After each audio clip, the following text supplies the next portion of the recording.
गुरुदेव का शुभ मंगल आगमन हो चुका है। सुंदर गुरु वंदना के साथ में आज कथा के हम सभी पंचम दिवस में प्रवेश करेंगे। जय जय श्री राधे, हर हर महादेव, श्री शिवाय नमस्तुभ्यं। गुरुर्ब्रह्मा गुरुर्विष्णु गुरुर्देवो महेश्वरा गुरुर्साक्षात् परब्रह्मा तस्मै श्री गुरुवे नमः। गुरु को ना पहचान सका तो जग जाना तो जाना क्या। गुरु को ना पहचान सका तो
गुरु को ना पहचान सका तो जग जाना तो जाना क्या। बोली गुरुदेव भगवान की जय जय श्री राधे। सभी भक्तों को हर हर महादेव, सदा जैसे की शाह, श्री शिवाय नमस्तुभ्यं। पूज्य गुरुदेव का आगमन हो चुका है। गुरुदेव व्यासपीठ पर मंचासीन हो चुके हैं।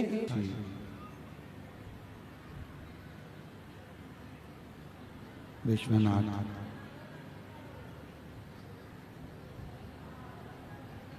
ओगड़दानी त्रिकालदर्शी कैलाशी अविनाशी बाबा भोलेनाथ जी की पवित्र पावन शिव महापुराण की कथा भगवान शिव की कृपा से, करुणा से, उनकी उदारता से ये पवित्र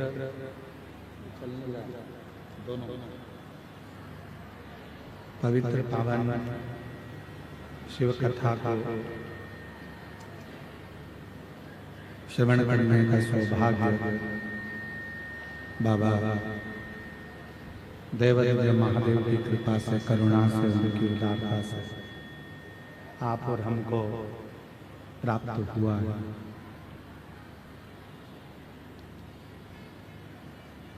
बस्तर क्षेत्र की इस पवित्र पावन भूमि पर जहाँ भगवान शिव किसी न किसी रूप में विराजमान है, ऐसी पवित्र धरा पर दंतेवाड़ा के इस गिदम क्षेत्र में भगवान शिव की पवित्र कथा श्रवण करने का पवित्र कथा श्रवण करने का सौभाग्य भगवान शिव की कृपा से आप और हमको प्राप्त हुआ है। एक शरीर की सुंदरता होती है और एक संस्कारों की सुंदरता होती है।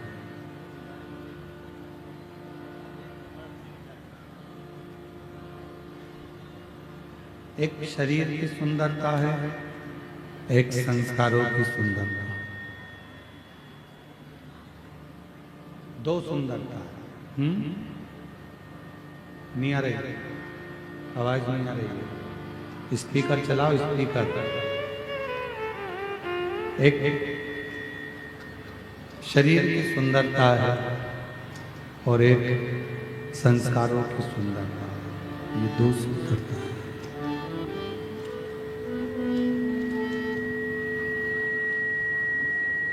शिव महापुराण की कथा करके भगवान शंकर का चरित्र करता है, शिव तत्व कहता है, शंकर जी की कथा करते हैं। शंभु शंभु शंभु शंभु शंभु शंभु शंभु शंभु शंभु शंभु शंभु। शिव महापुराण की कथा कहती है शरीर की सुंदरता हो सकता है कि थोड़े दिन में ढल जाए। शरीर की सुंदरता हो सकता है कि थोड़े दिन में समाप्त हो जाए, पर संस्कारों की जो सुंदरता होती है, संस्कारों की जो सुंदरता है, वो संस्कारों की सुंदरता कभी अंतिम क्षण तक भी समाप्त नहीं होती।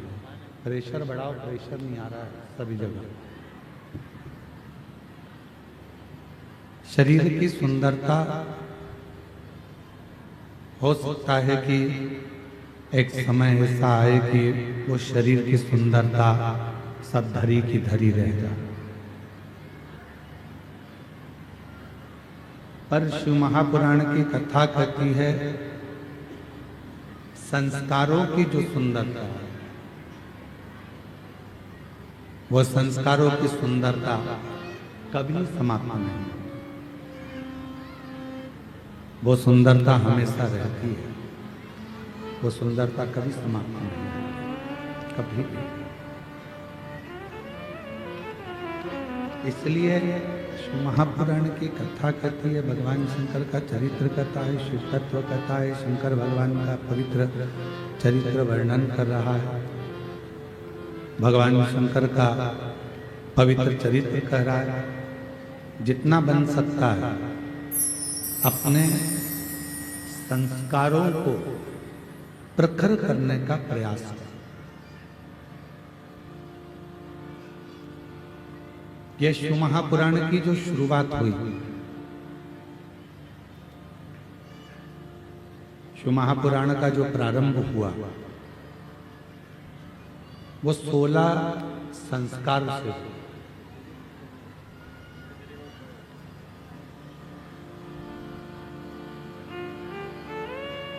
भगवान देवाधिदेव महादेव कैलाश पर विराजमान है।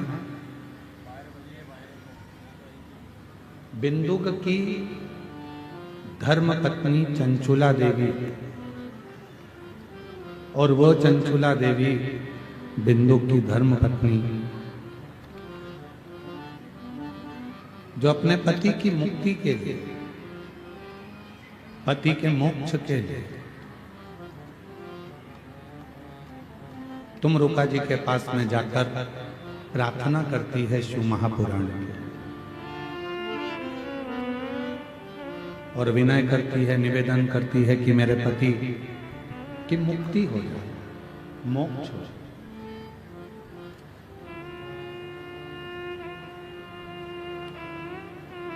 पर तमरुका जी ने कहा कि कथा तो मैं कह दूंगा, मना नहीं है, पर इसका कोई यजमान तो बने। यदि इसका कोई यजमान बन गया, इसका कोई यजमान पद ग्रहण कर लिया, तो मुझे कथा कहने में दिक्कत ही नहीं।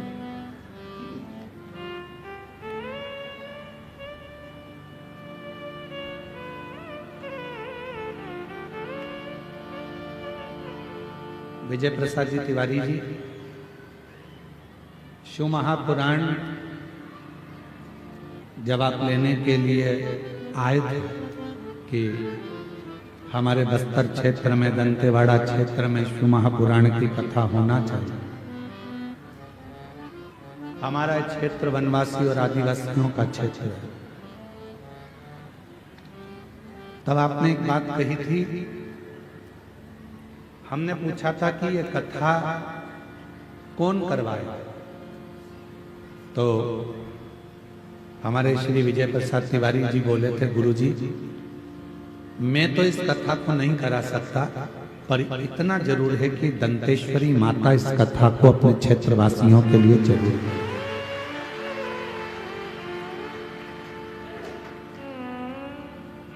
आज विजय प्रसाद तिवारी जी आपके शब्द मेरे को उस समय के स्मरण में, किस बस्तर क्षेत्र में बहुत कम बड़ी बड़ी कथाओं के दिव्य आयोजन और भव्य आयोजन हो पाता। क्यों? एक तो शब्दों को समझना, आदिवासी वनवासी क्षेत्र में विचारों को समझना और कथा उनकी जिंदगी में उतारना बड़ा कठिन है। दूसरा, पूरे जंगल क्षेत्र में दूर दूर घर बसे होते हैं, आने जाने का साधन भी इतना नहीं मिल पाता है कि कोई बहुत संख्या में लोग पहुंचे। पर इस गिदम की पवित्र धरा पर दंतेवाड़ा क्षेत्र में जो ये कथा चल रही है, मां दंतेश्वरी की कृपा से, भगवान भोलेनाथ जी की दया से, हम तो कहेंगे वास्तवता है जो विजय प्रसाद तिवारी जी ने कहा कि इस कथा को मैं नहीं करा सकता, ना मेरा परिवार करा सकता है, इस कथा को तो केवल मां दंतेश्वरी ही करा सकती है, और वही करता। मेरे शिव कृपा ना करते, अगर मेरे बाबा करुणा ना करते, अगर मेरे बाबा दया ना करते, तो फिर ये कथा होना बहुत मुश्किल। शिव महापुराण की कथा की शुरुआत ही 16 संस्कार से।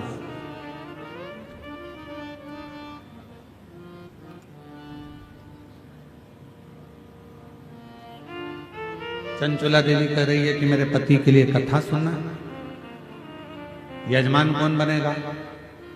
शंकर पार्वती जी से जाकर निवेदन करा, विनती करी। शिव पार्वती यजमान बनने को तैयार हो गए। 16 दिन तक पार्वती जी भी तैयार हुई हैं और 16 दिन तक भगवान शंकर भी श्रृंगार किया। पार्वती जी ने 16 दिन तक जो श्रृंगार करा वो 16 श्रृंगार हुए हैं, और भगवान शंकर ने जो 16 दिन तक श्रृंगार करा वो 16 संस्कार हुए हैं। ये कथा की शुरुआत संस्कारों से।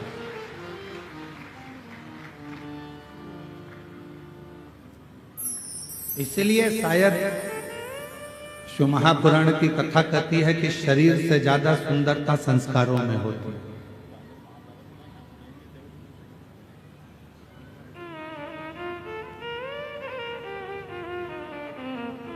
बहुत ऊपर चढ़ना है, बहुत उन्नति की सीढ़ी पर चढ़ना है आपको। एकदम अकड़ कर चढ़ोगे कि झुक कर चढ़ोगे? जम के बोलो जरा। अगर पहाड़ के ऊपर चढ़ना है, अकड़ कर चढ़ोगे तो पीछे की पीछे लुढ़क जाओगे, गिर जाओगे, इसलिए ऊंचाइयों पर चढ़ने के लिए थोड़ा झुकना पड़ता है। उसी तरह उन्नति की सीढ़ी पर चढ़ने के लिए जगत में झुककर चलना पड़ता है, तब ऊपर बढ़ सकते। आप बहुत ऊपर जाना चाहते हो, बहुत उन्नति की सीढ़ी पर चढ़ना चाहते हो, बहुत आगे बढ़ना चाहते हो, बहुत तरक्की करना चाहते हो, तो आपको थोड़ा झुककर चलना पड़ेगा। थोड़ा झुककर चलो, नम्रता के साथ चलो, अपने शुद्ध विचारों के साथ चलो, शुद्ध भाव के साथ चलो। और जब आप नम्रता के साथ में, शुद्ध विचारों के साथ में, शुद्ध भावों के साथ में जब चलोगे तो जीवन एक आनंद की ओर बढ़ता चलेगा। हम क्या कर रहे हैं? अकड़ कर चलना चाह रहे हैं।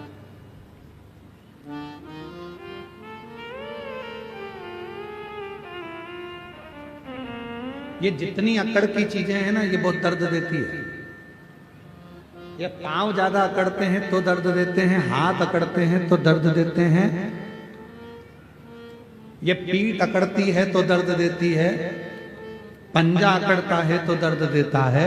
ये जितनी अकड़ की चीजें, ये दांत ज्यादा अकड़ते हैं, खा जाऊं खा जाऊं खा जाऊं, तो ये भी तकलीफ देते हैं।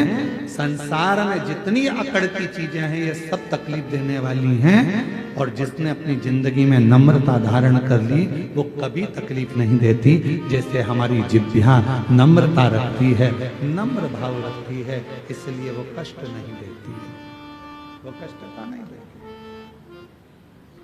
उसमें नम्रता है, नम्रता का भाव है उसके अंदर, वो नम्रता के अंतर्गत रहती है, उसके अंदर नम्रता है। नम्र रहो। शरीर की सुंदरता इतनी श्रेष्ठ नहीं है जितनी संस्कारों की सुंदरता, संस्कारों की जितनी। आप में से कितनी माताएं बैठी हैं और कितने मेरे जीजा जी बैठे हैं, कितनी मेरी बेटियां, कितने मेरे बेटा और कितनी मेरी माताएं, कितने मेरे बुजुर्ग बैठे हैं। आपके घर के बच्चे सुबह उठकर आपको प्रणाम करते हैं। कितनी माताएं बैठी हैं, जरा हाथ तो उठाओ जरा, जिनके बच्चे सुबह उठकर प्रणाम करते हो। मम्मा प्रणाम, धोक लगाई, प्रणाम किया, नमन किया, उठते से ही हर हर महादेव बोला, जय श्री राम बोला, जय श्री कृष्णा बोला, जय मां दंतेश्वरी बोला, श्री शिवाय नमस्तुभ्यम बोला, कुछ भी बोला। पर सुबह से उठकर अपने माँ बाप को जो प्रणाम करते हैं, कितनी माएं बैठी हैं जिनके बच्चे रोज प्रणाम करते हैं? जरा हाथ उठाओ तो जरा, बहुत कम है, बहुत कम।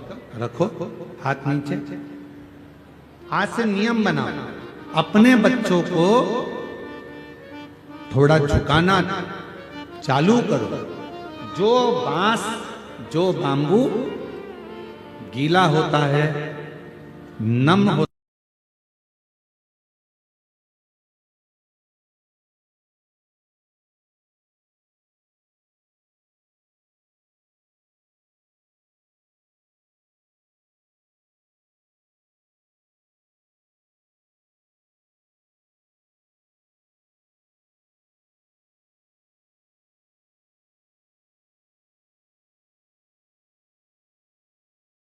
कड़क हो गया, फिर वो झुकता नहीं, फिर वो झुकेगा ना। घर के बच्चों को थोड़ा झुकने की आदत डाला। अगर आज बच्चे झुकेंगे तो तुम्हारी जिंदगी भी सवरे। पर इनको झुकाओगे कैसे? डायरेक्ट तुम बोल दोगे कि चलो झुको तो झुक जाएंगे क्या? अरे बोलो तो जम के। तुमने बोल दिया 1-2 दिन झुक जाएंगे, 2-4 दिन झुक जाएंगे, पर बाकी के दिन थोड़ी ना झुकेंगे। शंभू,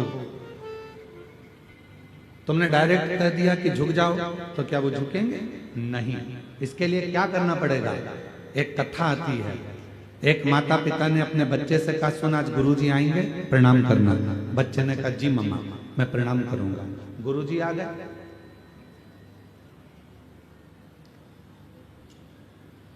पिताजी ने कहा, चलो गुरुजी को प्रणाम करो। बच्चे ने कहा, नहीं करना। क्यों तू तो कह रहा था कि मैं गुरुजी को प्रणाम करूंगा, फिर क्यों नहीं करना? मेरे को नहीं करना।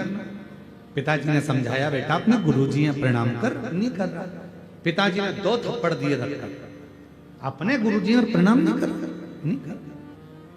थोड़ी देर बाद माँ ने समझाया, बेटा अपना गुरुजी हैं प्रणाम करो, नहीं करा। जब नहीं करा, माँ ने भी 2-4 थप्पड़ दे दिए रखे, माँ ने भी 2-4 थप्पड़ दिए, फिर भी प्रणाम नहीं करा। चलो बेटा प्रणाम करो, नहीं करा, फिर माँ ने मारा। इतने में गुरुजी देख रहे थे कि माँ भी उसको मार रही है, पिता भी उसको मार रहे हैं। तब गुरुजी ने कहा, क्यों मार रहे हो? कहा प्रणाम नहीं कर रहा। इतने में गुरुजी ने कहा, वो प्रणाम नहीं कर रहा तो मत करने दो, कम से कम तुम दोनों तो प्रणाम करो। और जैसे ही माँ बाप ने झुककर प्रणाम करा, इतनी देर में बच्चे ने साष्टांग दंडवत कर लिया। अर्थात ये हमारा गायत्री परिवार कहता है, गायत्री परिवार कहता है कि हम सुधरेंगे, बोलो बोलो जम के बोलो, युग सुधरेगा, हम बदलेंगे युग।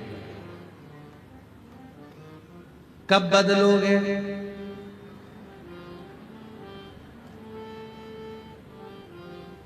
अरे बोलो तो जम के, कब से? पक्का? क्या करोगे? पहले तुम्हारे घर के बड़ों के आगे झुकना प्रारंभ करो, तो तुम्हारी औलादें तुम्हारे आगे झुकना प्रारंभ करेंगी। हम झुकेंगे तब कोई झुकेगा, हम नहीं झुकेंगे तो कोई नहीं झुकेगा।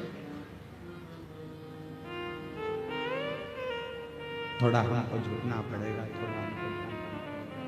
आवाज नहीं आ रही, धीमा बोल रहे हैं तो आवाज बंद हो जा रही है।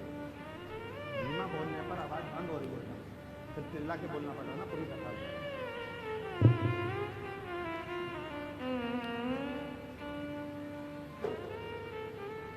जब हम झुकेंगे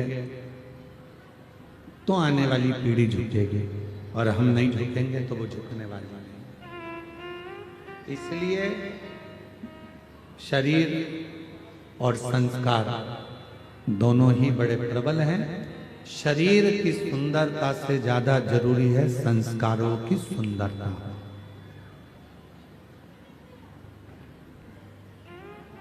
संस्कारों की, आप संस्कार, संस्कारों की सुंदरता।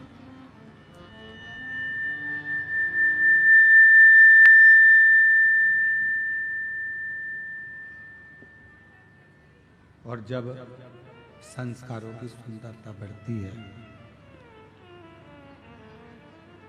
पूरे क्षेत्र को सुगंधित कर देती है, पूरे क्षेत्र को।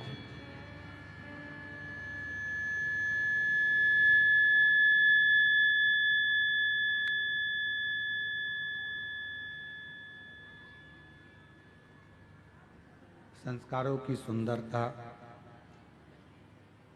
केवल घर तक सीमित नहीं रहती। संस्कारों की सुंदरता पूरे क्षेत्र को, समाज को, अपने रिश्ते को, अपने नातों को, अपने कुटुंब को, सबको श्रेष्ठ बना देती है, सबको श्रेष्ठ।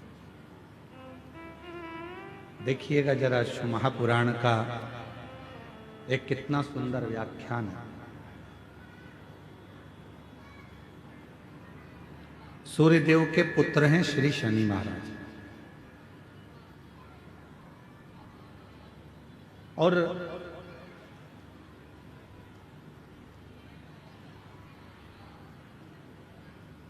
बचपन से ही शनिदेव बड़े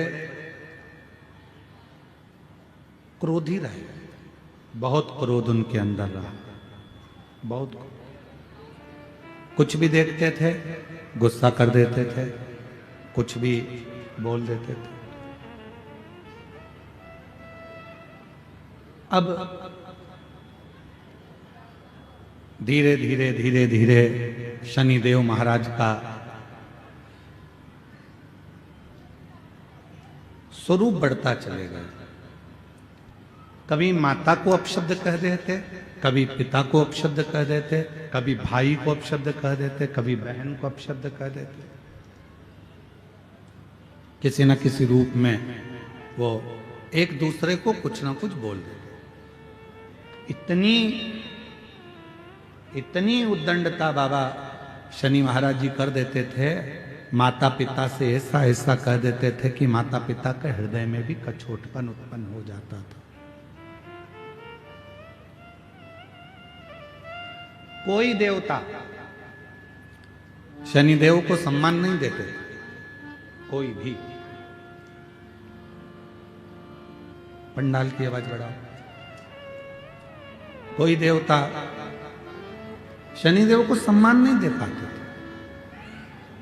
और जब शनि महाराज को सम्मान नहीं मिलता था तो शनिदेव और ज्यादा उद्दंड हो जाते।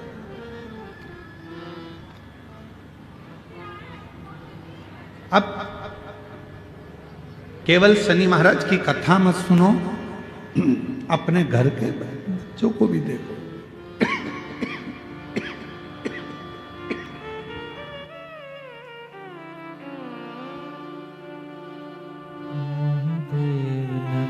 चरणों में स्वीकार कीजिए, सबका किया है केवल अपने घर के शंभु शंभु शंभु शंभु शनि महाराज जी की केवल कथा ना सुने, अपने घर के बच्चों को भी देखें।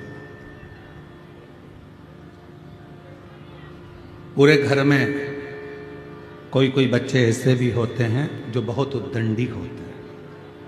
माँ समझा रही है, नहीं मान रहे, पिता समझा रहे हैं, नहीं मान रहे। रिश्तेदार आए दिन कोई ना कोई बात लेकर आ जाते हैं, कोई ना कोई बात लेकर।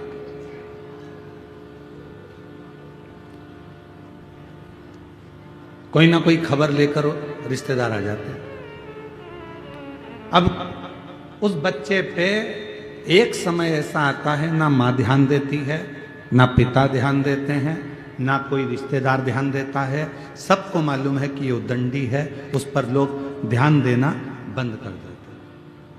पर शिव महापुराण की कथा कहती है, जो बच्चे ज्यादा उद्दंडी होते चले जाते हैं, नहीं सुन रहे, नहीं मान रहे, तो निवेदन है उनको हाथ से छोड़ो मत, उन पर ध्यान देना छोड़ो मत, बल्कि उन पर ज्यादा ध्यान दो।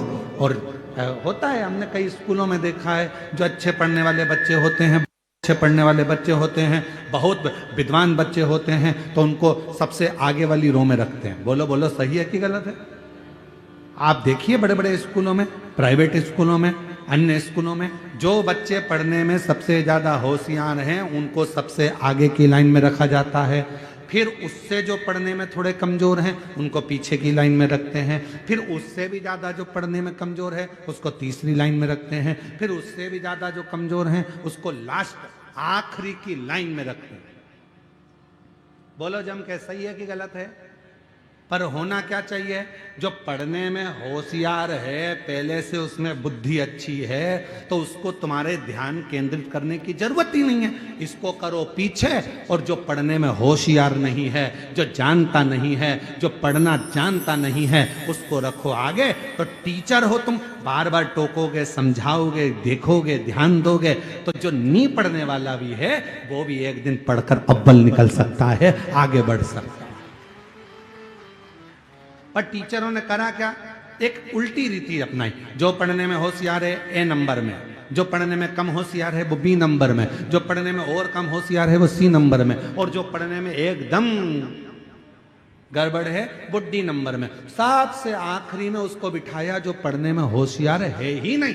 पर जरूरत क्या थी? उस बच्चे को पढ़ाना है तुम्हें। टीचर का मतलब क्या हुआ? शिक्षक का मतलब क्या हुआ? आप एक अच्छे शिक्षक हैं और अच्छे टीचर हैं, और आपका स्कूल इतना अव्वल में चल रहा है, तो वहां जरूरत किसको है? जो पढ़ने में होशियार कम है उनको होशियार बनाने की, जो पढ़ने में कमजोर हैं उनको मजबूत बनाने की, जो पढ़ने में एकदम डल हैं उनको प्रखर बनाने की। पर प्रत्येक जितने भी स्कूल हैं प्राइवेट, जितने भी स्कूल हैं, सारे स्कूलों में एक नियम आ गया, अच्छे पढ़ने वाले बच्चों को आगे रखो और जो बिल्कुल पढ़ने में डल हो उनको पीछे रखो। नियम होना चाहिए जो बिल्कुल डल हैं उसको आगे रखो, जिससे पीछे से पढ़ने वाले बच्चे भी उसको प्रेशर देंगे, इधर से तुम प्रेशर दोगे, तो दोनों के बीच में वो बच्चा पढ़कर एक ना एक दिन कलेक्टर, एसपी, आईजी, डीआईजी और कमिश्नर बनकर बैठ सकता है।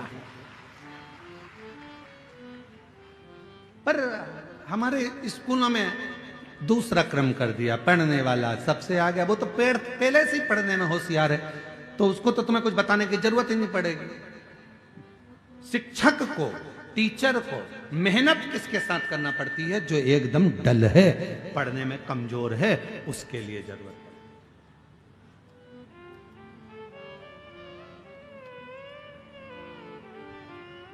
पर उल्टी रीति है, सारे अच्छे पढ़ने वाले आगे बैठ जाओ,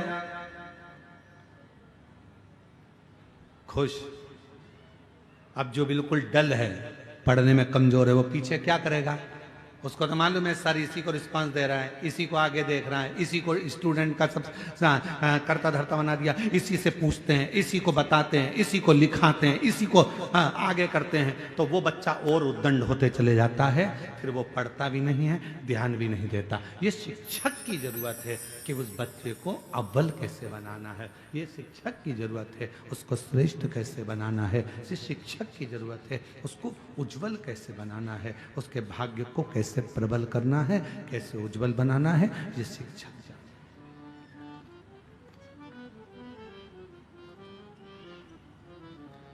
ये उसके ऊपर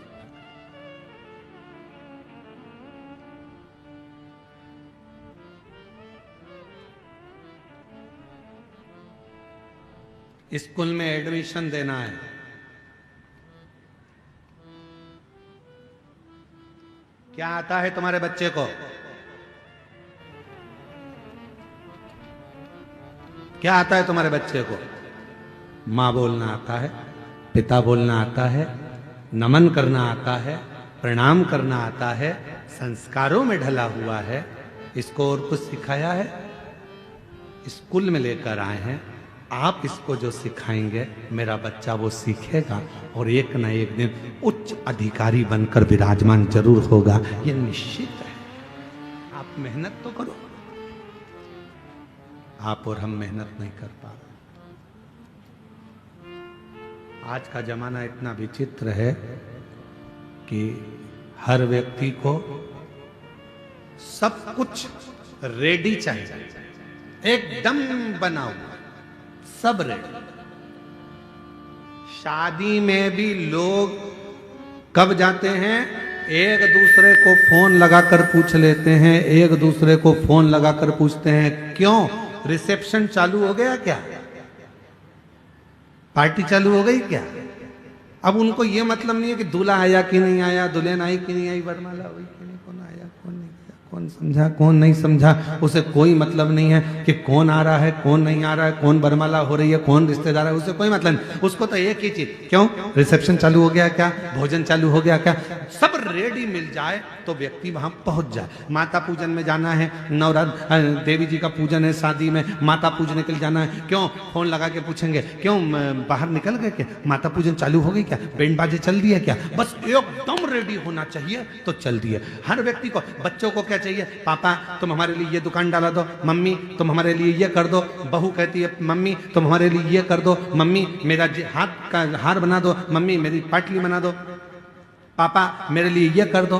अब कोई तुम्हारे बच्चों से पूछे या तुमसे कोई कहे कि तुम कह रहे हो पापा मेरे लिए ये कर दो, मम्मी मेरे लिए ये कर दो, एक दिन माँ बाप तुमसे कह दे कि बेटा लिख के दे दे, आज मैं जो कर रहा हूं इतना क्या तुम मेरे लिए कभी जिंदगी में करेगा कि नहीं करेगा?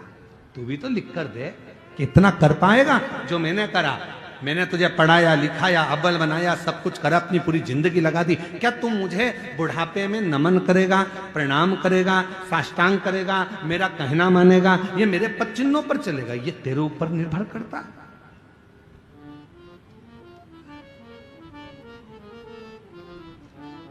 और हम वंचित हैं,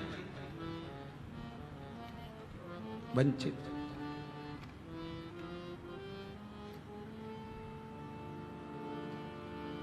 भगवान दत्तात्रेय के कितने गुरु थे? जम के बोलो जल्दी से, कितने? दत्तात्रेय भगवान के 24 गुरु थे। कितने? जम के बोलो जरा सब। 24।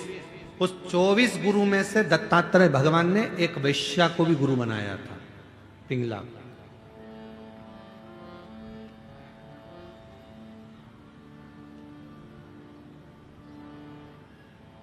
दत्तात्रेय भगवान के 24 गुरु में से एक गुरु दत्तात्रेय भगवान पिंगला वैश्या को भी बनाते।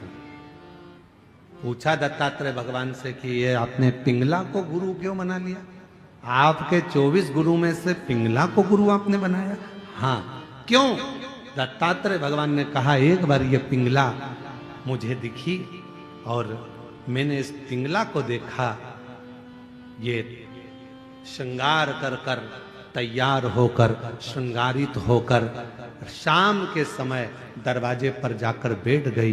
खिड़की में से पुरुषों को देखने लगी, कोई आएगा मेरी सुंदरता को देखकर मेरी ओर आसक्त होगा, कोई मेरे पास में आएगा, मेरे पास में चला आएगा। वो पिंगला देख रही थी, वो पिंगला, पर कोई आया नहीं, कोई दिखा नहीं।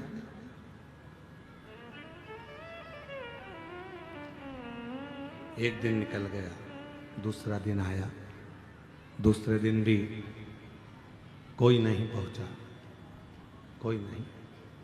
तीसरे दिन भी कोई नहीं पहुंचा। आखिरी में पिंगला को गुस्सा आ गया और पिंगला ने विचार करा कि मैं रोज सज धज कर पुरुष का इंतजार करती हूं, कोई आता नहीं है। अगर इतनी सज धज कर यदि उस परमात्मा का इंतजार करती तो एक दिन मेरा भगवान देवाधिदेव महादेव जरूर आ जाता। इंतजार करती तो वो शिव जरूर आता। उसका यदि इंतजार किया होता तो वो जरूर पहुंच जाता, बहुत पहुंच जाता। बस उस पिंगला ने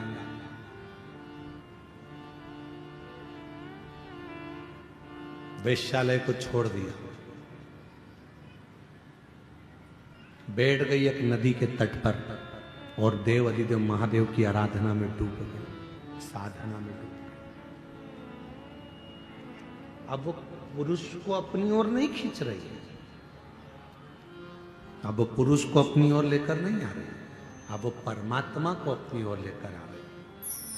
तो दत्तात्रेय भगवान ने 24 गुरु में से एक गुरु पिंगला वैश्या को बनाकर यह उपदेश दिया है, ये ज्ञान दिया है, ये बताया है कि आप जो कुछ भी श्रृंगारित हो, आप जो कुछ भी करो, घर में अगर भोजन भी बना रहे हो तो अपने पति के लिए, अपने बच्चों के लिए बना रहे हो तो ये सोचकर बनाए कि मैं अपने पति या अपने बच्चों के लिए नहीं,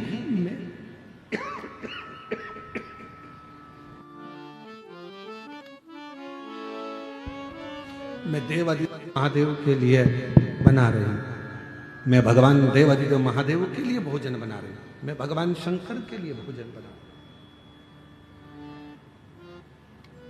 भगवान शिव के लिए भोजन बना रही हूं।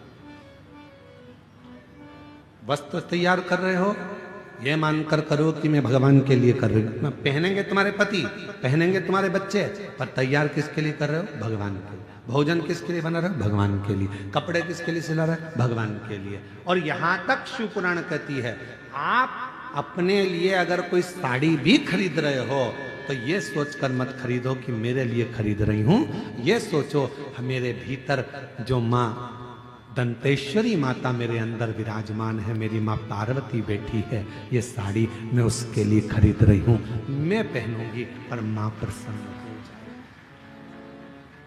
ये तत्व कह रहा है।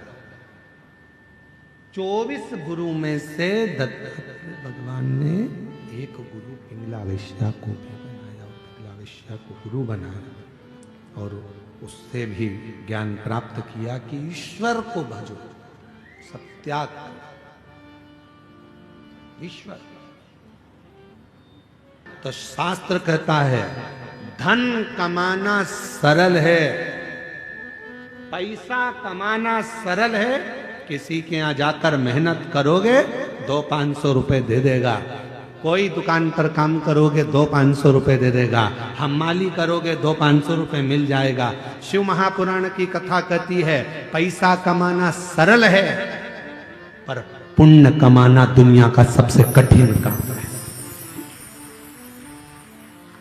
सबसे कठिन काम है पुण्य को कमाना। क्यों? अंतिम समय में, प्राण छूटने के समय में, हॉस्पिटल में, सब हॉस्पिटल के बाहर होंगे, बेटा बाहर, बहू बाहर, रिश्तेदार बाहर, नातेदार बाहर, भाई बाहर, बहन बाहर, बेटी बाहर, दामाद बाहर, बेटा बहू सब बाहर। हॉस्पिटल के अंदर जब मशीनें लगाई जाएगी, अकेले पलंग पर आईसीयू में पड़े होगे, वेंटिलेटर पर पड़े होगे, उस समय पर तुमने कितना पैसा कमाया वो वहां काम नहीं आएगा। उस समय पर अंतिम बिंदु में काम आएगा कि तुमने अपनी जिंदगी में पुण्य कितना कमाया। वो पुण्य तेरे सामने आकर खड़ा हो जाएगा और वो पुण्य तुझे श्वास देना प्रारंभ। पुण्य, पैसा कमाना कठिन नहीं है मेरी बहनों, मेरे जीजाओं, मेरी जीजियों, पैसा कमाना सरल है। हमारे मुख में श्री शिवाय नमस्तुभ्यम है तो पूरी व्यवस्था महादेव करते हैं, पूरी व्यवस्था महादेव करते। तुम्हारे पास धन कमाना सरल है, पैसा कमाना सरल है, पैसे को एकत्रित करना बहुत सरल है, पर पुण्य कमाना बहुत कठिन है। पुण्य कैसे कमाओ? और पुण्य मतलब कार्ड। पुण्य कैसे कमाओगे? कार्ड कैसे बनाओगे? कार्ड बनाने के लिए याद रखना, आज के समय में अगर कार्ड बनवाना है तो तुम्हारी पहचान अच्छी होना चाहिए। पहचान है तो सील ठप्पे लग के कार्ड तैयार हो जाएगा। उसी तरह परमात्मा को अगर पाना है तो कुछ, अगर बहुत बीमारी भी आ गई है और उससे अगर निपटना है, पैसा काम नहीं आएगा, पहचान काम आएगी। और पहचान शिव से बना लो तो वो पुण्य प्रबल कर देगा और सारे दुखों से दूर कर देगा, दुखों से। कार्ड बना,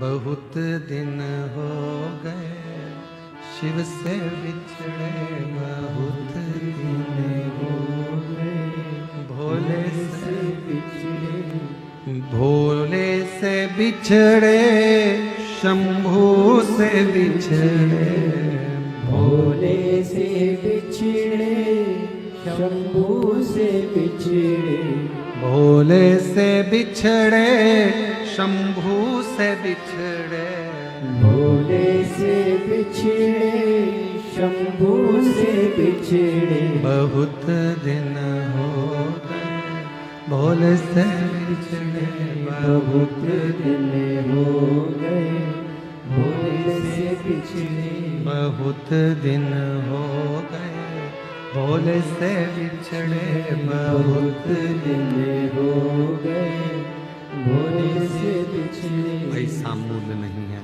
पैसा कमाना सरल है, पर पुण्य कमाना बहुत कठिन है, बहुत कठिन है। कैसे पुण्य कमाओगे? पुण्य कैसे एकत्रित करोगे? पुण्य को कैसे बढ़ाओगे? ये तुम्हारे ऊपर निर्भर करता है, तुम्हारे ऊपर।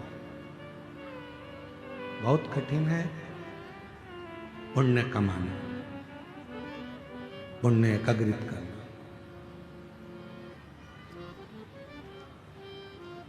सारे तीर्थ में जाने के लिए धन की जरूरत पड़ती है। सारे तीर्थ में जाने के लिए धन की जरूरत पड़ती है। सारे तीर्थ जाने के लिए पैसे की जरूरत पड़ती है। सारे धाम तीर्थ जाने के लिए धन की जरूरत पड़ती है। केवल एक कुबरेश्वर धाम ऐसा है सीहोर, जहां जाने के लिए पैसा नहीं, बाबा से मन लगाने की जरूरत पड़ती है। दिल होगा, बाबा व्यवस्था कर। वहां अगर जाने का मन बन जाता है, बन गया जाने का, तुम्हारा विचार हो गया, तुमने दिल लगा लिया भगवान शिव जी से, बाबा भोलेनाथ जी से तुमने दिल जोड़ लिया, तो फिर वो व्यवस्था कर देता है सब। कहीं ना कहीं से ऐसा धन ला कर दे देगा, पैसा ला कर दे देगा कि तुम शिव के धाम पहुंच जाओ, भगवान शंकर के पास पहुंच जाओ, शिव की चौखट पर पहुंच जाओ। कथा कर रही, शिव पुराण कर रही, पुण्य बढ़ाए, पुण्य, और जब पुण्य बढ़ेगा तभी शिव कृपा करेगा। भगवान भोलेनाथ शंभू, जब पुण्य बढ़ेगा। आवाज बढ़ाओ, ग्राउंड में आवाज नहीं है, लोग चिल्ला रहे। शंभू शंभू शंभू, पुण्य बढ़ाए। शनिदेव, भगवान शनि महाराज को कोई नहीं दे, कोई उनको सम्मान नहीं दे रहा, कोई सत्कार नहीं दे। सबने कह दिया ये उद्दंड है, बोलते हैं, साफ बहुत क्रोध करते हैं, बहुत गुस्सा करते हैं, तो उन्हें बहुत गुस्सा, बहुत क्रोध, बहुत क्रोध, बहुत गुस्सा, तो कोई देख नहीं रहा, ध्यान नहीं दे रहा। और शंभू शरणे पड़ी घड़ी ले दुख काट दया करी दर्शन आपो। शंभू शरणे पड़ी मांगो घड़ी रे घड़ी दुख काटो दया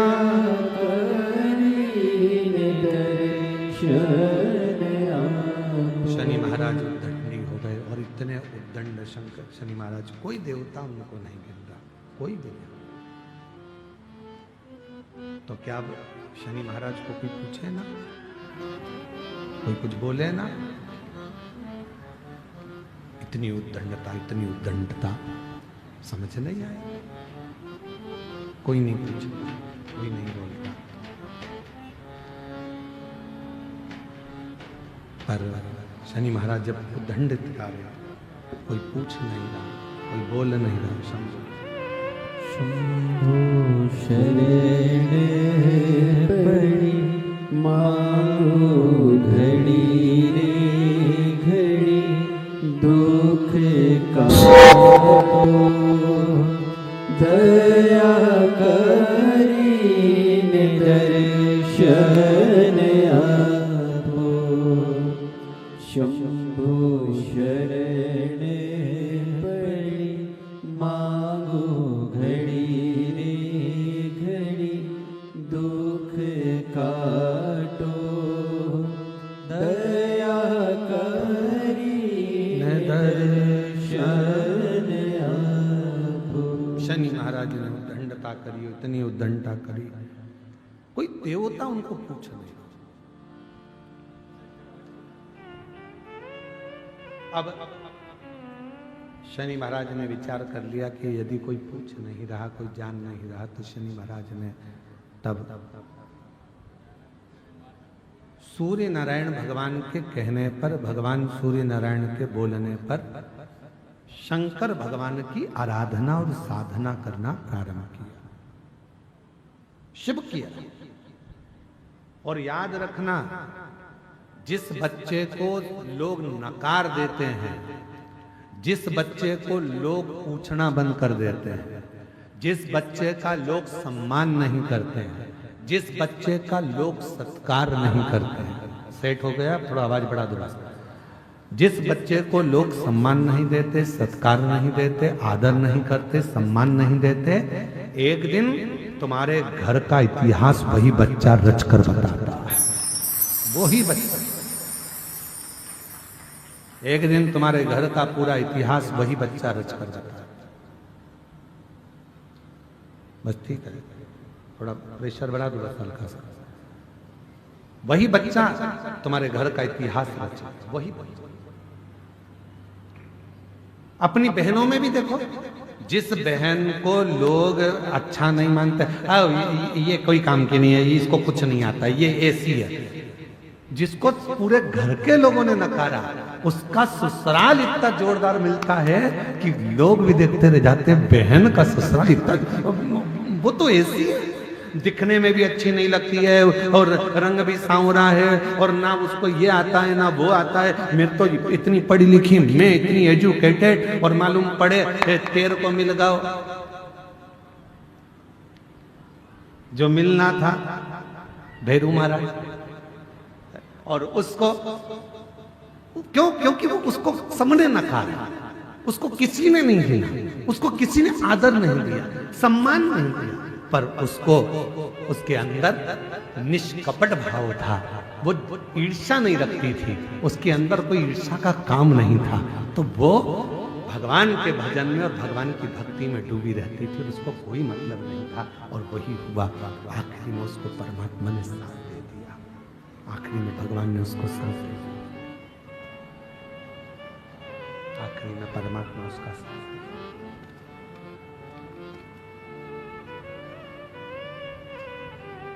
जिसको दुनिया नकार देती है, जिसको दुनिया स्वीकार नहीं करती, फिर एक दिन वही कुछ अच्छा कर दिखा, कुछ अच्छा। शनि महाराज के पिताजी ने, सूर्य भगवान ने कह दिया, शनि तुम एक काम करो कि तुम्हें कोई नहीं पूछता तो तुम भगवान शिव की आराधना करो, और मेरी बेटियों बेटाओं, मेरी जीजियों, मेरे जीजाओं, मेरे भाई, मेरे माता पिता, बुजुर्गों के चरणों को नमन कर कर कहता हूं, जब पूरे घर के लोग आपको नकार दें, मेरे बुजुर्ग माँ बाप से भी निवेदन है, तुम्हारे घर के बच्चे, तुम्हारी बहुएं भी अगर तुमको ना पूछें, उनसे भिड़ने की, लड़ने की जरूरत नहीं है। आप एक काम करो, चुपचाप रहकर शंकर जी का श्री शिवाय नमस्तुभ्यम भजना प्रारंभ करो। एक दिन मेरा भोला बाबा ऐसा समय लाएगा कि जो तुमको नकार रहे हैं, एक दिन तुम्हारे चरणों में बैठकर तुमसे ज्ञान प्राप्त करेगा। आप उसको बचो, आप उसका स्मरण करो, आप उसकी भक्ति करो।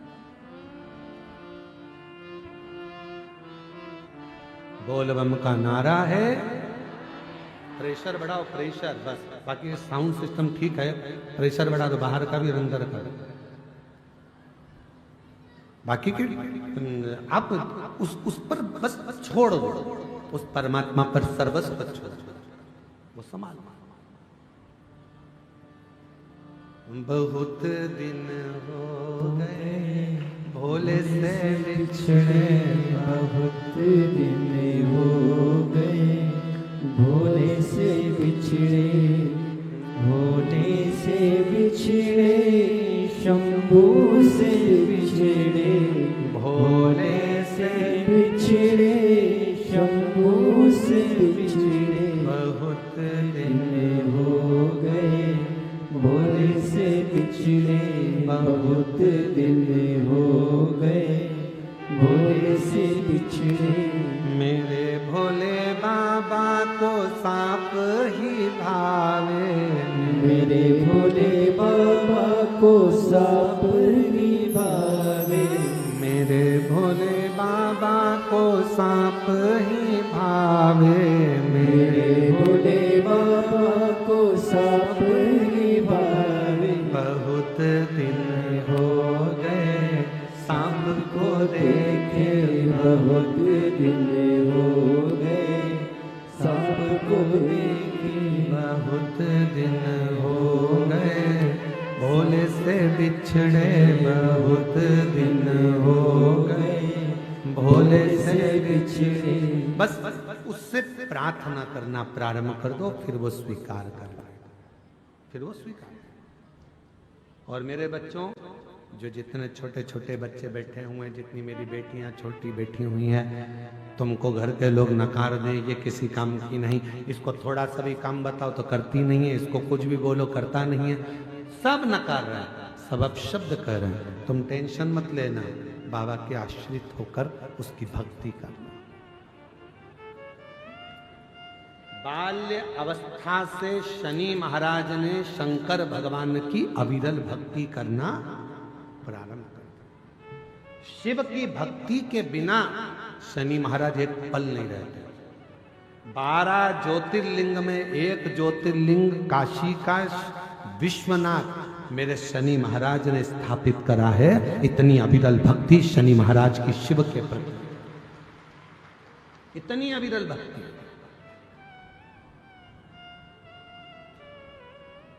लोग कहते हैं शनि चढ़ गया, 7.5 लग गई, ढैया लग गई, राहु लग गया, केतु लग गया, बृहस्पति लग गया, मंगल लग गया। शिव महापुराण की कथा कहती है कोई भी ग्रह लग जाए, घर में से 1 लोटा जल भरो, शिव जी पर जल चढ़ाना प्रारंभ करो, सारे ग्रह अनुकूल हो जाएंगे। तुम्हारा कोई भी ग्रह प्रतिकूल नहीं हो सकता, कोई ग्रह तुम्हें तकलीफ नहीं दे सकता, सब तुम्हारे अनुकूल हो। शनि महाराज ने भगवान शिव की आराधना प्रारंभ करी। अब शंकर की आराधना से क्या मिलता है? तो अब शनि महाराज की जिंदगी कैसे पलट रही है जरा देखिए। शिव जी की जैसे जैसे आराधना करना प्रारंभ करी, उसी समय पर राजा चित्ररथ ने देखा शनि महाराज को, तो शनि महाराज को देखकर राजा चित्ररथ ने अपनी बेटी का विवाह शनि महाराज के साथ कर दिया, अपनी बेटी का।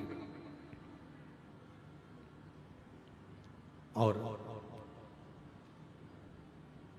महाराज जैसे ही राजा चित्ररथ ने धामनी का विवाह शनि महाराज के साथ किया, धामनी विवाह कर आ गई।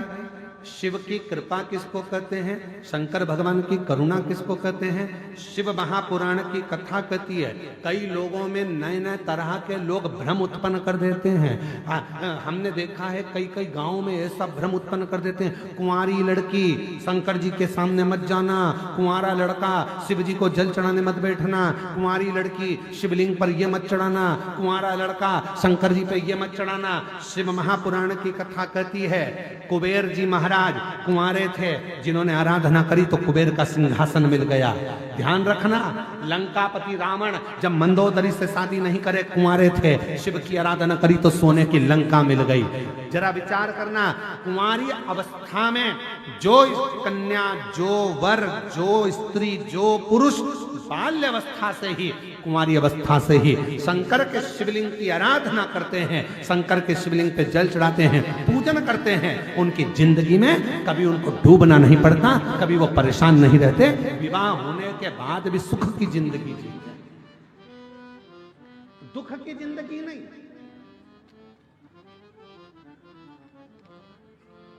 अरे बचपन में पोलियो की दवाई पी लो तो जवानी और अधेड़ी और बुढ़ापा अच्छा निकलता है। और पोलियो वाले भी रोज चिल्ला चिल्ला कर कहते हैं, बोलो बोलते कि नहीं बोलते? जन्म लिए बच्चे से लेकर 5 वर्ष तक के बच्चे को पोलियो की दवाई निःशुल्क पिलाई जाएगी। पोलियो की दवाई पियो वरना हाथ पैर से विकलांग हो जाओगे। बोलो बोलते कि नहीं बोलते? अरे जम के तो बोलो, बोलते हैं ना। क्या बोलते हैं?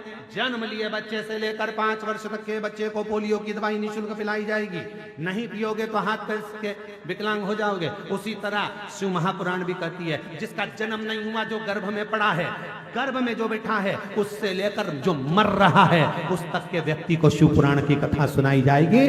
पोलियो की दवाई नहीं पियोगे तो हाथ पैर से विकलांग हो जाओगे, शिव पुराण नहीं सुनोगे तो अपने सनातन धर्म से विकलांग हो जाओगे,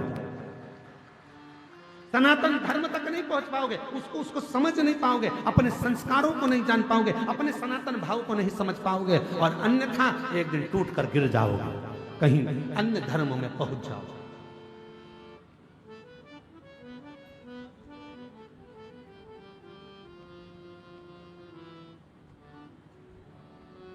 कल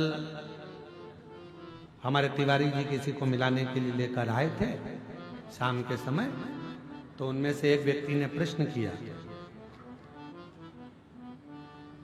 दंतेवाड़ा है, प्रश्न भी जरा जोरदार है। तो उन्होंने प्रश्न किया, क्यों? मिश्रा जी आपसे बात करना। हमने कहा बोलिए क्या बात है? कहे महाराज जी पूछना ये है, जब इतने सारे शिवालय हैं, देवालय हैं, मंदिर हैं, पूजन के स्थल हैं, तो फिर शिव पुराण की जरूरत क्या है? हमने कहा बहुत जोरदार बोले, बहुत जोरदार। जब इतने सारे मंदिर हैं, इतने सारे शिवालय, इतने सारे देवालय, गांव गांव में मंदिर बने, तो फिर शिव पुराण की जरूरत क्या है? हमने कहा शिव पुराण की जरूरत इसलिए है क्योंकि जैसे जैसे कलयुग बढ़ते जा रहा है वैसे वैसे लोग मंदिर का रास्ता भूलकर होटल का रास्ता पकड़ते जा रहे हैं और दारू की दुकान का रास्ता पकड़ते जा रहे हैं। इनका रास्ता बदलना है। दारू की दुकान से, ठेके की दुकान से इनको बदलकर शिव के मंदिर तक पहुंचाना है। होटल में से इनका दिल हटाकर शंकर के मंदिर तक लगाना है। शिव पुराण तुम्हें दिशा बदलती है और जब तुम्हारी दिशा शिव की हो जाती है तब शिव महापुराण एक दिन तुम्हारी दशा भी बदल देती है। ये शिव पुराण। मंदिर बहुत हैं, देवालय बहुत हैं, शिवालय बहुत हैं, शिव पुराण की क्या जरूरत है? शिव पुराण की सबसे ज्यादा जरूरत इसलिए है कि तुम्हारी दिशा बदले कैसे। आज का नवयुवक बेटा बेटी पढ़ने के लिए बड़े बड़े शहर में जाता है और मालूम पड़े वो नशे में डूब जाता है। ना जाने कौन कौन सा नशा आज के बच्चे कर रहे हैं जिसके कारण लोग भी परेशान है। और एक दिन ऐसी अवस्था आती है कि माँ बाप रोते हैं उनके नशे को। ये शिव महापुराण उन बच्चों को मंदिर का रास्ता बताती है। ये शिव महापुराण। आज के समय में कई बेटियां ऐसी थी जो मन में सोचती थी मेरे घर में बच्चा नहीं है तो मर जाऊं तो अच्छा, मेरे साथ में ऐसा हो गया मर जाऊं तो अच्छा। उन्होंने मरने का प्लान छोड़ दिया क्योंकि उनको मालूम है सियोर वाला महाराज कहता है काय को मरो, छाती पे मूंग दलो। क्यों मरो, यहीं रहो, अपनी जिंदगी खुश होकर जियो। जो किस्मत में लिखा है उसको झेलते हुए जियो, ड्यूटी पूरी करो। दिशा बदल गई, दशा बदल। इतने मंदिर, इतने देवालय, इतने शिवालय, शिव पुराण की जरूरत क्या? शिव महापुराण की कली काल में किसी पुराण में सबसे ज्यादा अगर श्रेष्ठता शिव महापुराण की है तो क्यों है? क्योंकि शिव महापुराण तुम्हारी दिशा बदल देती है और जब तुम अपनी दिशा को शंकर जी की ओर मोड़ लेते हो तो मेरा भोले बाबा एक दिन तुम्हारी दशा बदलकर तुम्हें भी सेठ बनाकर बिठा देता।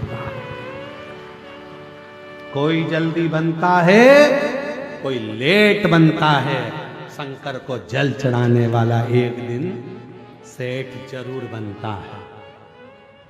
शिव को जल चढ़ाने वाला एक दिन सेठ बनेगा। क्यों? क्योंकि उसकी दिशा बदली है। दिशा बदली है तो दशा तो शंकर को बदलना ही पड़ेगा।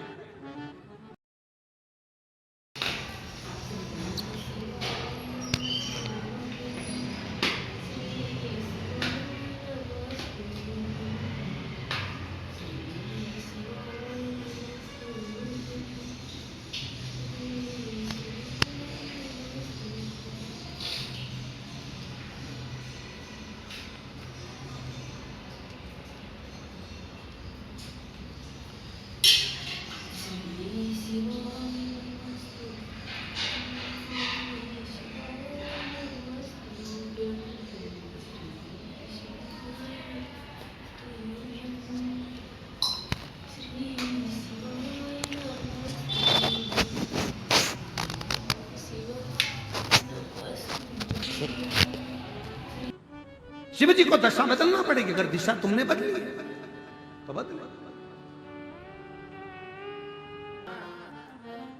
कोई जल्दी बनता है, कोई लेट बनता है। शंकर को जल चढ़ाने वाला एक दिन से जरूर बनता। थोड़ा समय लगेगा। शिव के मंदिर जाते रहो। लोग कहते हैं गुरुजी इतने मंदिर, इतने शिवालय, इतने देवालय, शिव पुराण की जरूरत क्या? हमारा निवेदन है जिस गांव में, जिस क्षेत्र में, जिस एरिया में शिव महापुराण की कथा पहुंचती है उस गांव का, उस क्षेत्र का, उस एरिया का भगवान कुछ ना कुछ कल्याण करने वाले होते हैं, इसलिए पहुंचती, नहीं तो पहुंचती ही नहीं, पहुंचे ही नहीं। और भगवान से प्रार्थना कर कर जाओ। आप लोग जिस जिस गांव से आयो, जिस जिस नगर से आयो, जिस जिस शहर से आयो, प्रार्थना कर कर जाना बाबा हमको इस लायक बनाना कि हम भी अपने गांव के लोगों के साथ में मिलकर 8-10 लोग मिल जाएंगे और हमारे शहर में, हमारे नगर में भी हम शिव महापुराण की कथा करवाएंगे। ऐसी कृपा हमारे ऊपर कर। इस लायक बनाना। पैसा कमाना सरल है पर पुण्य कमाना कठिन है। कमा लो ये पुण्य अपनी जिंदगी में, कुछ अच्छा कर कर चले जाओ, कुछ सतमार्ग बताकर। आज इस कथा के होने से ना जाने कितने वनवासी आदिवासी जो कभी कुबेरेश्वर धाम नहीं जा पाए, तो मेरा कुबेर भंडारी उनसे मिलने के लिए यहाँ आ गया। इससे बढ़कर और क्या चाहिए, क्या चाहिए?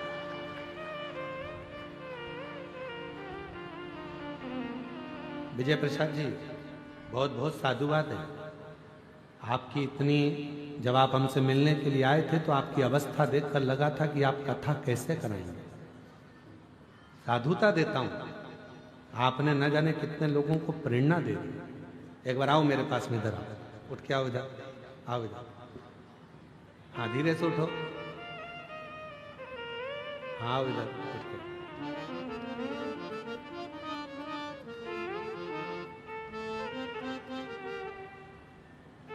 ना जाने कितने लोगों को प्रेरणा दी है बुजुर्ग व्यक्ति ने, कितनों को, कि हिम्मत अगर है तो शिव तुम्हारे साथ कदम से कदम मिलाकर चलता है। ये बुजुर्ग ने प्रेरणा।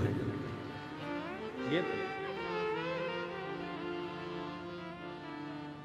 जब ये आए थे, इतना वृद्ध शरीर,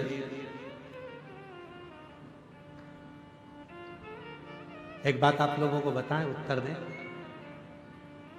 सारी कथा समीर जी, आशीष जी और समिति के सदस्य आकाश जी आदि पक्की करते हैं, पर इस कथा को केवल इनकी वृद्ध अवस्था देखकर इस कथा को हमने नक्की करा था कि यह कथा वास्तव में। और इस कथा का इतना ज्यादा लोगों ने कहा वहां कथा करने मत जाना, वहां ऐसा वहां वैसा, पर हमने भी बाबा से कह दिया था, बाबा एक कथा बस्तर क्षेत्र में ऐसी हो जहां वनवासी आदिवासी सुनकर अपने जीवन को सार्थक। मैं तिवारी जी आपको बहुत बहुत धन्यवाद। तो इस क्षेत्र के लिए आपने इतना सुंदर सोचा, पूरी समिति इनकी जितनी समिति के सदस्य, एक बार सबके लिए ताली बजा, जोरदार। इतनी अवस्था होने के बाद भी इन्होंने लोगों को प्रेरणा दी।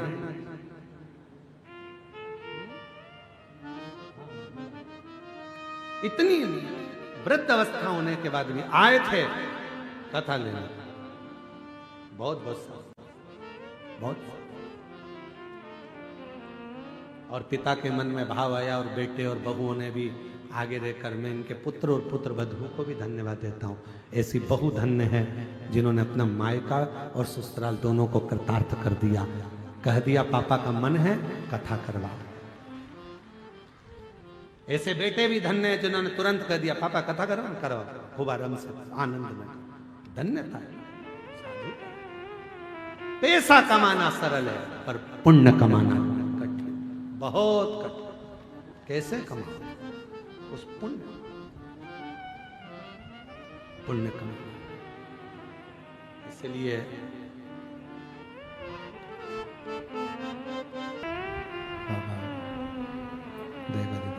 भगवान शिव ओगरदानी त्रिकालदर्शी कैलाशी विनाशी भगवान शंकर की पवित्र कथा कहते, शिव महापुराण की कथा वर्णन कर रही है।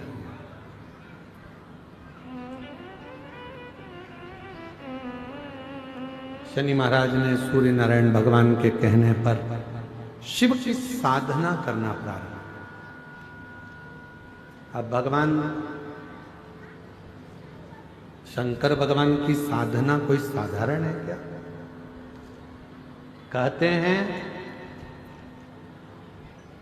जिस समय पर हम भगवान शिव को जल चढ़ाने के लिए शंकर जी के मंदिर में पहुंचते हैं और शिव जी को जल चढ़ाने के लिए जब हम शिव जी के मंदिर में पहुंचकर शंभु जल समर्पित करते हैं, भगवान शंकर को जब हम जल चढ़ाते हैं, यदि पूर्ण ध्यान को केंद्रित कर कर हम शिव को जब जल अर्पित करते हैं तो हमारी तप साधना आराधना व्रत अपने आप पूर्ण हो जाते हैं और शिव उस व्रत का, उस साधना का, तप का फल हमको प्रदान करते हैं। शिव उस फल को दे दे।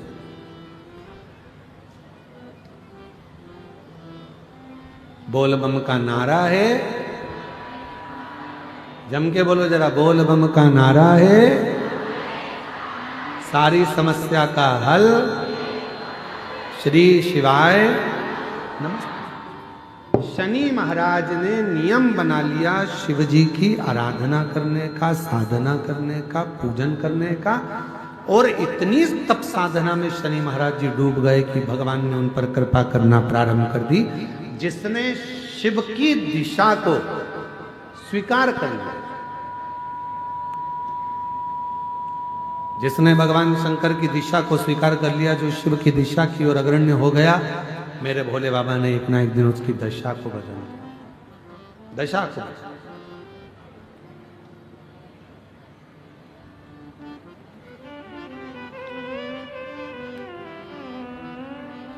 महाराज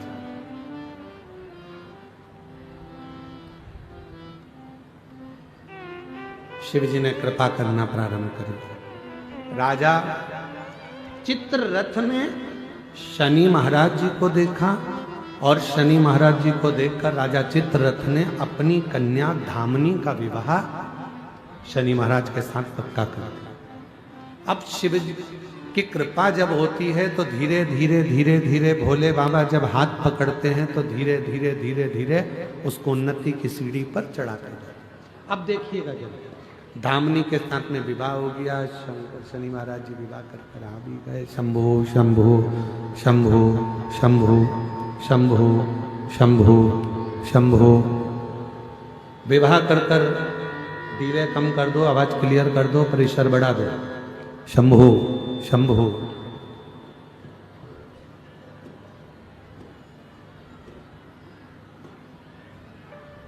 शनि महाराज जी विवाह कर कर आए, समय बीत गए और कुछ वर्ष निकलने के बाद धामनी पुत्र की कामना से कि मेरे घर में पुत्र का जन्म हो, इस कामना से शनि महाराज जी के पास पहुंची। पर शनि महाराज जी साधना में लीन थे, धामनी को देखा भी नहीं। जब धामनी पर ध्यान नहीं गया, धामनी को जब देखा नहीं, ध्यान गया ही नहीं शनि महाराज का धामनी के ऊपर। धामनी बहुत देर तक खड़ी रही शनि महाराज जी के पास, पर धामनी को देखा भी नहीं। क्रोध आ गया धामनी को। जैसे ही शनि महाराज जी उठकर खड़े हुए और धामनी को क्रोध आया और धामनी ने कहा, शनिदेव, तुम्हारी अर्धांगिनी धर्म पत्नी तुम्हारे पास में खड़ी थी और आपने अपनी दृष्टि तक नहीं दी, देखे तक नहीं हो। मैं श्राप देती हूं धामनी, आपकी दृष्टि कुदृष्टि हो जाए, जिसको देखे वो बर्बाद हो जाए। जिस पर तुम्हारी दृष्टि पड़े वो बर्बाद हो जाए। जैसे ही धामनी ने श्राप दिया, शनि महाराज जी ने अपने नेत्र को नीचे कर लिया।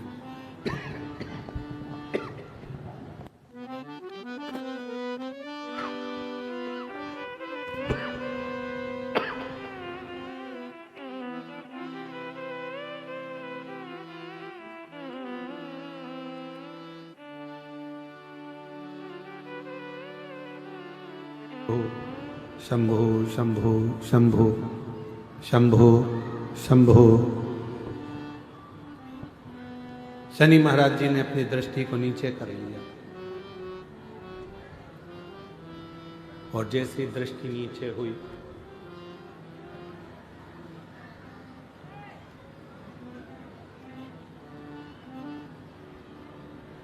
दृष्टि नीचे होते से ही धामनी ने पूछा कि मैंने तुमको श्राप दिया और श्राप देने के बाद भी तुमने अपनी दृष्टि को नीचे कर लिया। श्राप देने के बाद भी तुमने अपनी दृष्टि को नीचे कर लिया। शनि महाराज ने कितनी सुंदर बात कही, जरा ध्यान दीजिएगा महाराज। कितना सुंदर विचार शनि महाराज ने कहा कि धामनी, मैं तुझे बहुत प्रेम करता हूं। तूने श्राप दे दिया कि तुम जिसको देखोगे क्रूदृष्टि होगी और वो बर्बाद हो जाएगा, इसलिए मैं तुझे अब देख भी नहीं सकता, अब देख भी नहीं सकता, क्योंकि तुझे देखूंगा और तू बर्बाद हो जाएगा, ये मुझे प्रिय नहीं। अब मैं तुझे देख भी नहीं सकता, अब मैं तुझे देखूं। कभी कभी मेरी जीजियों, मेरे जीजाओं, मेरी बेटियों, बेटाओं, मेरी माताओं, मेरे बुजुर्ग माता पिता, कभी कभी अपनी जिंदगी में भी ऐसा मोड़ आ जाता है कि हम गुस्से में आकर किसी को भी हर कुछ बोल देते हैं और बाद में फिर पछताना पड़ता है।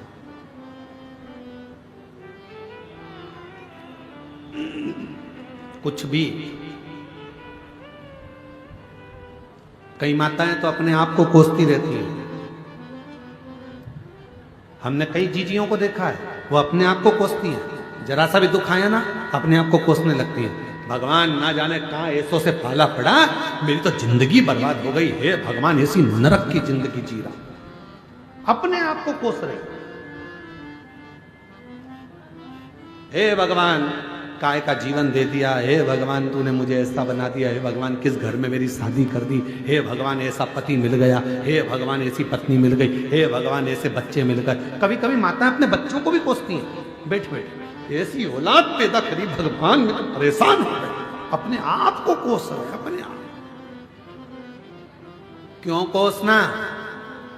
भगवान देव अधिदेव महादेव की कथा कहती है, शिव जी ने अच्छा परिवार दिया, कुटुंब दिया, रिश्ते दिए, नाते दिए, घर दिया, तुम्हें अच्छा बनाया, 2 रोटी भगवान खाने को दे रहा है, पेट भर रहा है, इससे ज्यादा और क्या चाहिए? उसको देखो जो दोनों हाथ पैर से विकलांग होकर पड़ा हुआ है, उसको देखो जो सुन नहीं सकता, उसको देखो जो देख नहीं सकता, उसको देखो जो रोग ग्रसित होकर हॉस्पिटल में भगवान से अपने प्राणों को मांग रहा है, और तुम अपने आप को कोस रहे, अपने आप को क्यों कोस रहे?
भगवान शनि महाराज का चरित्र कह रहा है। शनि महाराज जी कह रहे हैं, अपनी पत्नी धामनी से मैं तुझे देख नहीं सकता, तूने श्राप दे दिया। कभी कभी आपका अपने आप को कोसना भी बुरा है। आप अपने आप को कभी ना कोसें, वो हमें दुख देता है, तकलीफ देता है, कष्ट देता है, कष्ट देता है। और महाराज शनि महाराज को लगा मेरी पत्नी ने मेरी दृष्टि को कुदृष्टि कर दिया, क्रूर दृष्टि। क्या करूं? शनि महाराज उसी पल उसी घड़ी शिव की आराधना में डूब गए, भगवान शंकर की आराधना कर, और भगवान देव अधिदेव महादेव की जो आराधना करना शनि महाराज ने प्रारंभ करा, भले दुनिया कितनी भी ठोकर लगा दे, दुनिया कितना भी ठोकर मार दे, दुनिया चाहे तुमको कुछ भी कह ले, यदि शिव साथ हैं तो फिर डरना नहीं, फिर नहीं डरना। दुनिया के लोग भगवान को बेलपत्र देते, दुनिया के लोग भगवान को जल देते, दुनिया के लोग भगवान को पुष्प देते, दुनिया के लोग भगवान को अक्षत देते, चंदन देते, मोली रोली देते, धतूरा आंख पुष्प देते, भोग लगा देते। पर शिव जी को तुम्हारे ना धतूरे की जरूरत है, शिव जी को ना तुम्हारे वस्त्र की जरूरत है, शिव जी को ना तुम्हारे की जरूरत है, शिव जी को ना तुम्हारे बेलपत्र की जरूरत है। शिव जी को अगर जरूरत है तो तुम्हारे केवल विश्वास और तुम्हारे मन की जरूरत है। शिव को तुम्हारा हृदय दीजिए, मन दीजिए, दिल लगाओ शिव की अविरल भक्ति से, मन। शनि महाराज ने शिव की आराधना करना प्रारंभ करा, शिव का तप, शिव की साधना, शंकर की आराधना करी। कहते हैं पूरे पृथ्वी पर जितनी जितनी पवित्र नदियां हैं, सारी पवित्र नदियों का जल भरकर शनि महाराज लाते थे और शिव को अर्पित करते थे। जितनी पवित्र नदी,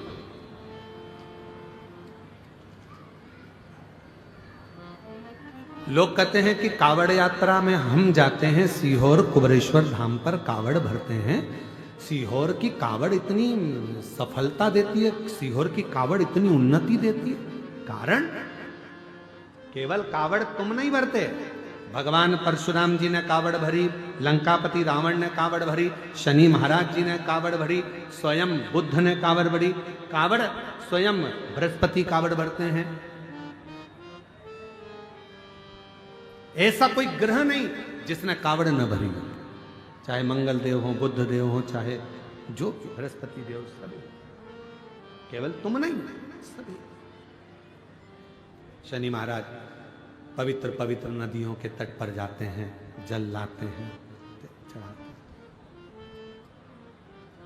शिव प्रसन्न हो गए, भगवान ओगड़दानी बड़े प्रसन्न। अब देखिएगा जरा कितनी सुंदर बात, शंकर भगवान शनि महाराज के सामने जाकर खड़े हो गए और शनि महाराज से कह रहे हैं कि आपसे मैं प्रसन्न हूं, वर मांग लो।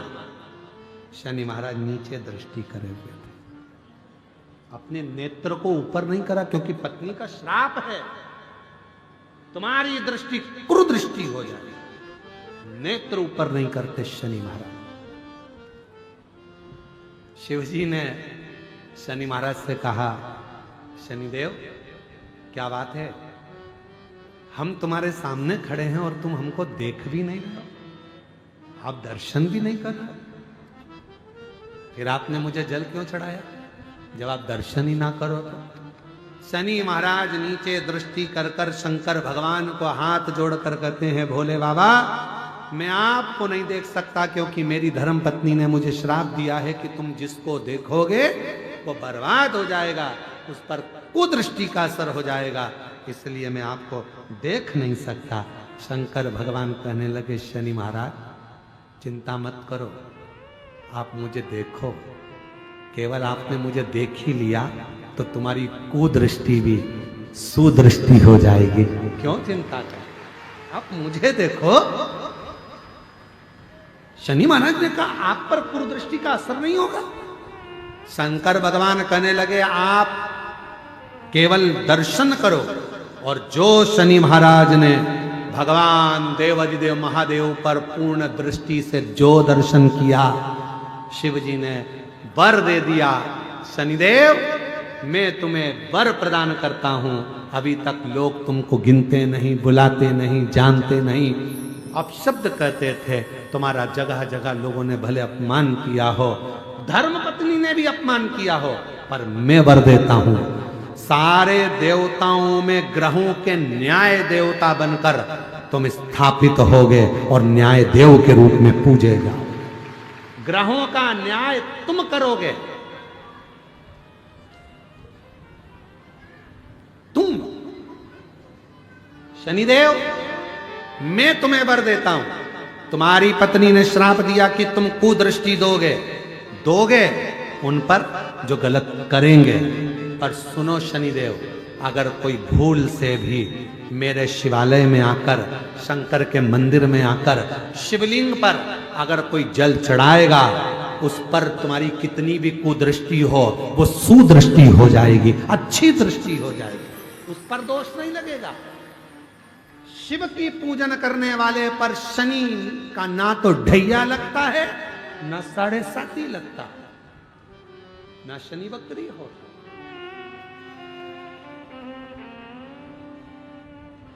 तुमने मेरी आराधना और मेरी साधना करी, साधना क्यों भटकते हो? शनि महाराज ने भगवान देवादिदेव महादेव के चरण पकड़ लिए। बाबा, लोग मुझे तो गिनते नहीं थे, लोग मेरा अपमान करते थे। अभी कथा के प्रारंभ में कहा, किसी बच्चे को कोई गलत वक्त और व्यक्ति कब बदलेगा समझ नहीं पाओगे, इसलिए किसी को हल्के में मत लेना।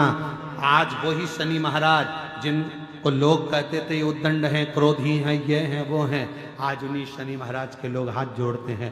पूरे 9 ग्रह देवता के भले कोई हाथ नहीं जोड़े, पर शनि महाराज के तो हाथ जोड़ ही लेते हैं। बाबा ध्यान रखना, बाबा ध्यान रखना।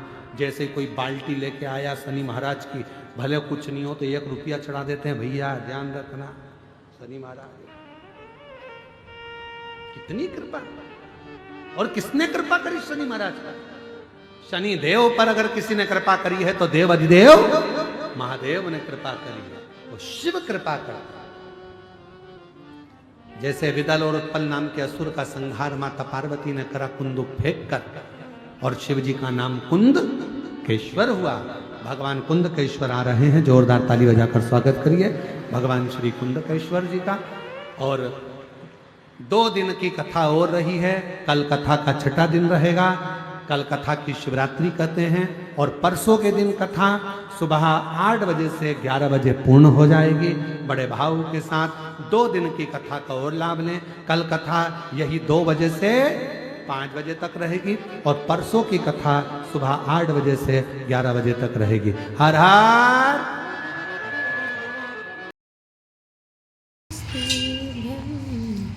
श्री शिवाय नमस्तुभ्यं, श्री शिवाय नमस्तुभ्यं, श्री शिवाय नमस्तुभ्यं, श्री शिवाय नमस्तुभ्यं,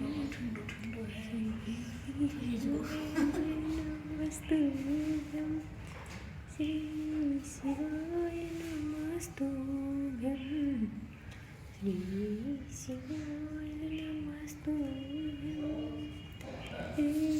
शिवाय नमस्तुभ्यं, श्री शिवाय नमस्तुभ्यं, श्री शिवाय नमस्तुभ्यं, श्री शिवाय नमस्तुभ्यं, श्री शिवाय नमस्तुभ्यं, श्री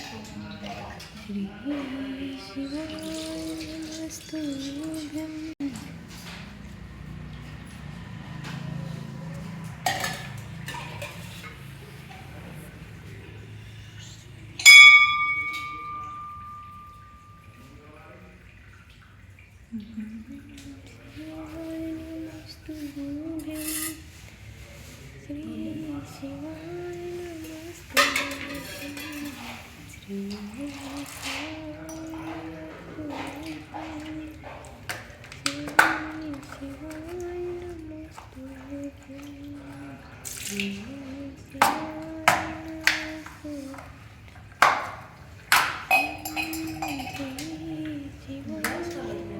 हाँ